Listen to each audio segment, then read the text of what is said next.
dear students, this is Tanvir Malik and you are watching 360 Biology Tutorials by Tanvir Malik. आज के lecture में हम पढ़ेंगे about an important cell organelle that is ribosome. हर एक cell organelle का cell के अंदर अपना अपना फंक्शन होता है, अपनी अपनी इंपॉर्टेंस होती है। इसी तरीके से राइबोसोम का भी सेल के अंदर बहुत इंपॉर्टेंट रोल होता है। आज हम जानेंगे राइबोसोम क्या होता है, कैसा स्ट्रक्चर होता है और कैसे फंक्शन से सेल के अंदर परफॉर्म करता है। चलिए सबसे पहले जब हम राइबोसोम की बात करते हैं, सेल के अंदर जितने भी सेल ऑर्गेनेल्स हैं उनमें सबसे छोटा सेल ऑर्गेनेल जो है, स्मॉलेस्ट सेल ऑर्गेनेल जो है, दैट इज राइबोसोम। ओके, दूसरी इंपॉर्टेंट चीज regarding ribosome is that it is membraneless cell organelle. Cell के अंदर जितने भी ऑर्गेनेल से हर ऑर्गेनेल के को बाहर से या तो दो मेम्ब्रेन्स होते हैं या तो एक मेम्ब्रेन होता है, ठीक है। तो लेकिन राइबोसोम ऐसा सेल ऑर्गेनेल है जिसको बाहर से कोई मेम्ब्रेन, कोई कवर नहीं होता, कोई मेम्ब्रेन प्रेजेंट नहीं होता, that's why it is membraneless cell organelle. तीसरी इंपॉर्टेंट चीज you will remember about ribosome is that it is universal cell organelle. Universal cell organelle means it is found in all types of cells, whether it is a prokaryotic cell, whether it is an eukaryotic cell, it is found in both types of cells. And then you will remember about the discovery of ribosome, that these ribosomes were first seen in the cell by a scientist called Claude, and Claude named them at that time as microsomes, ठीक है।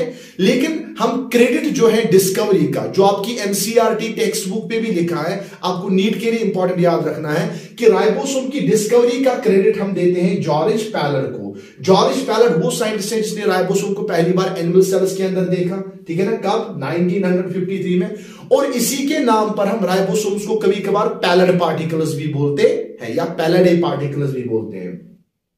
उसके बाद 1955 में George पैलडे ने ही ribosomes का नाम रखा ribosomes, ठीक है।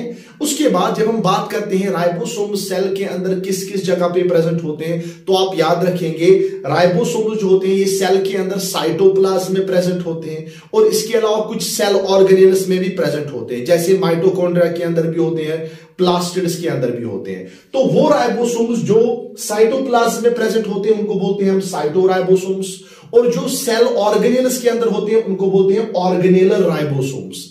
अब ऑर्गेनेलर राइबोसोम्स में हमारे पास दो तरह के राइबोसोम्स आएंगे। एक वो राइबोसोम्स जो माइटोकॉन्ड्रिया के अंदर होते हैं उनको हम कहेंगे माइटोराइबोसोम्स। दूसरे वो राइबोसोम्स जो प्लास्टिड के अंदर होंगे उनको हम कहेंगे प्लास्टाइडोराइबोसोम्स। ओके, इसके बाद जो इंपॉर्टेंट चीज है regarding ribosome, that is types of ribosomes, ठीक है। जब हम राइबोसोम्स की टाइप्स की बात करते हैं तो दो टाइप्स होते हैं राइबोसोम्स के। एक को बेटा हम बोलते हैं 70S, दूसरे को हम बोलते हैं 80S। इससे पहले कि हम 70S 80S को डिटेल में डिस्कस करें, आपको याद रखना है कि राइबोसोम्स दो चीजों के बने होते हैं। एक को बेटा हम बोलते हैं rRNA, दूसरे को हम बोलते हैं प्रोटीन्स। तो rRNA plus proteins make up the ribosome. अब ये rRNA क्या होता है, सब बच्चों को पता होगा। RNA जो सेल्स के अंदर होता है तीन तरह का होता है। एक को हम बोलते हैं mRNA, that is messenger RNA। rRNA दूसरा टाइप है RNA का, that is ribosomal RNA। tRNA is another type, that is transfer RNA। अब इनमें से जो दूसरा टाइप है rRNA प्रोटीन के साथ मिलके बनाता है राइबोसोम, ठीक है। अच्छा, इससे पहले कि हम और 70S 80S को डिस्कस करें, आपको याद रखना है कि जो राइबोसोम्स होते हैं ये साइटोप्लाज्म में नहीं बनते हैं, ये बनते हैं असल में जो इनकी फॉर्मेशन होती है राइबोसोम्स की, वो असल में न्यूक्लियस के अंदर होती है। यूकेरियोटिक सेल के अंदर न्यूक्लियस है, तो न्यूक्लियस के अंदर होती है राइबोसोम्स की फॉर्मेशन। न्यूक्लियस के अंदर होता है एक स्ट्रक्चर जिसको हम बोलते हैं न्यूक्लियोलस। हम डिस्कस करेंगे इसको आगे न्यूक्लियस में। तो न्यूक्लियोलस जो न्यूक्लियस के अंदर स्ट्रक्चर होता है, यही न्यूक्लियोलस बनाता है क्या, राइबोसोम्स। उसके बाद न्यूक्लियस से इन राइबोसोम्स को साइटोप्लाज्म में भेजा जाता है। अब प्रोकैरियोटिक सेल में तो न्यूक्लियस है ही नहीं, वहां पर राइबोसोम की फॉर्मेशन साइटोप्लाज्म में ही होगी, ठीक है। अब चलिए 70S राइबोसोम को पहले डिस्कस करते हैं, उसके बाद हम 80S राइबोसोम को डिस्कस करते हैं। अब 70S राइबोसोम कहां पे होता है, ये होता है, सिंपली आप याद रखेंगे 70S ribosome is found in prokaryotic cell and 80S ribosome is found in eukaryotic cell. लेकिन 70S के बारे में और एक चीज आप याद रखेंगे, एक तो ये प्रोकैरियोटिक सेल में होता ही होता है, इसके अलावा जो यूकैरियोटिक सेल होती है, यूकैरियोटिक सेल के अंदर जो माइटोकॉन्ड्रिया और प्लास्टिड्स में जो राइबोसोम्स होते हैं वो भी 70S टाइप ही होते हैं। अब चलिए, जब 70s राइबोसोम की बात करते हैं, इसका स्ट्रक्चर कुछ ऐसा होता है। इसके अंदर एक लार्जर सब यूनिट होता है, ये बड़ा सब यूनिट है, और ये है इसका स्मॉलर सब यूनिट। बड़े सब यूनिट को हम 50s बोलते हैं, छोटे सब यूनिट को हम बोलते हैं 30s। अब यहां पे आपको मैथमेटिकल कैलकुलेशन नहीं करनी है कि 50 + 30 तो हो गया 80, लेकिन यहां पर 70s राइबोसोम है, ठीक है। तो यहां पर कॉन्सेप्ट ये है कि ये दो मिला के जब हम इन दो को इंटरमिंगल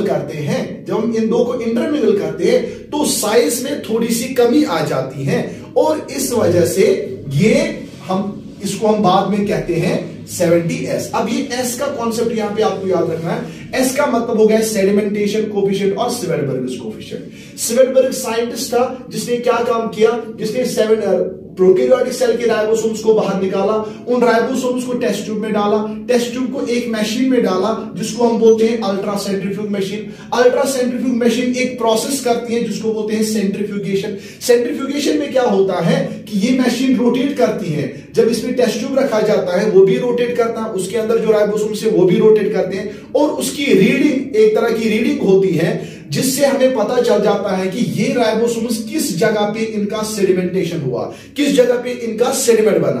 तो वो सेडिमेंट कहां पे बनता है, 70s पे, ठीक है।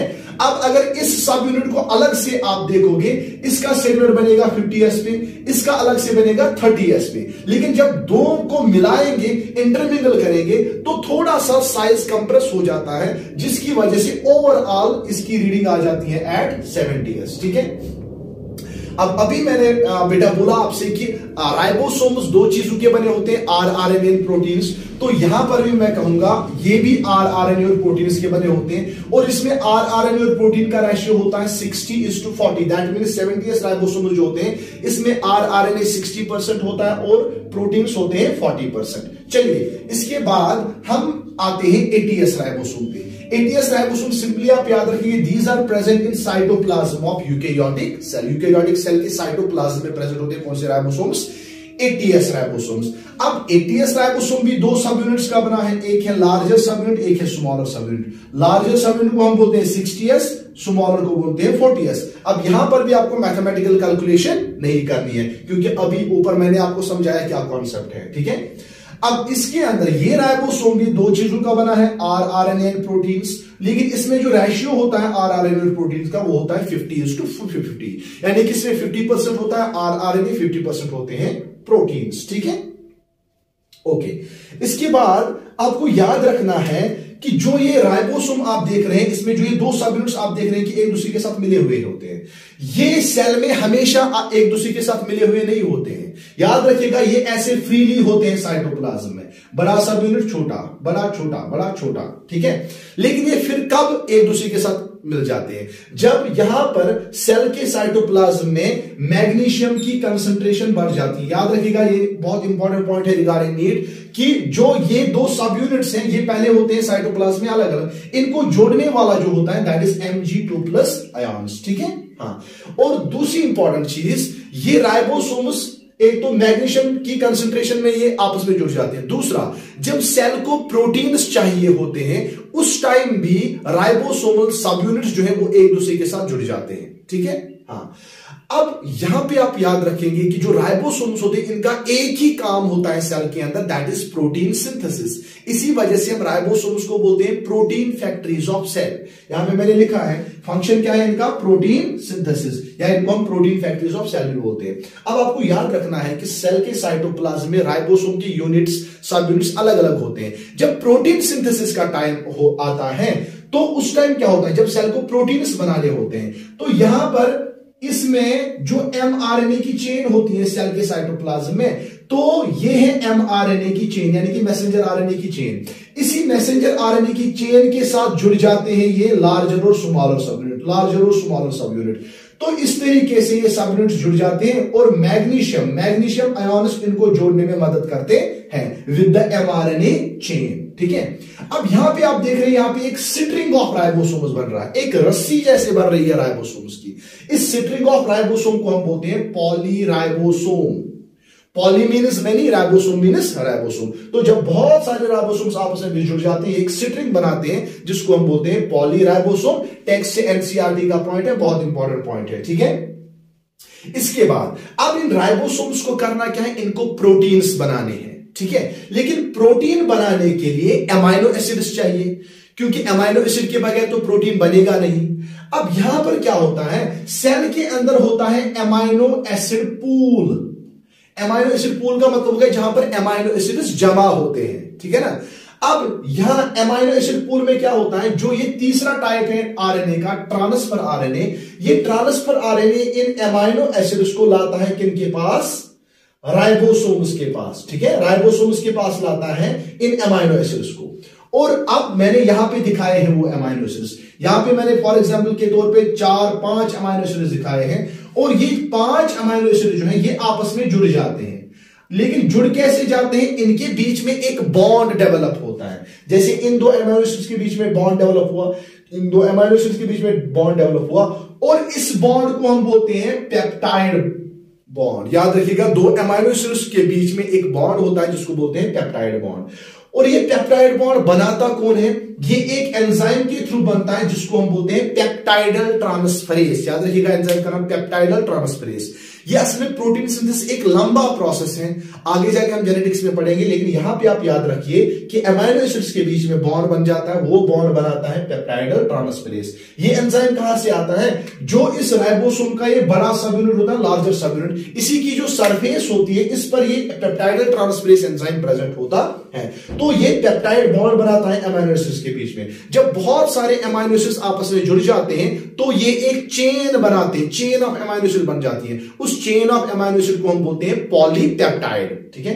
इसको हम बोलते हैं पॉलीपेप्टाइड, और पॉलीपेप्टाइड से ही बाद में प्रोटीन्स बनते हैं, ठीक है।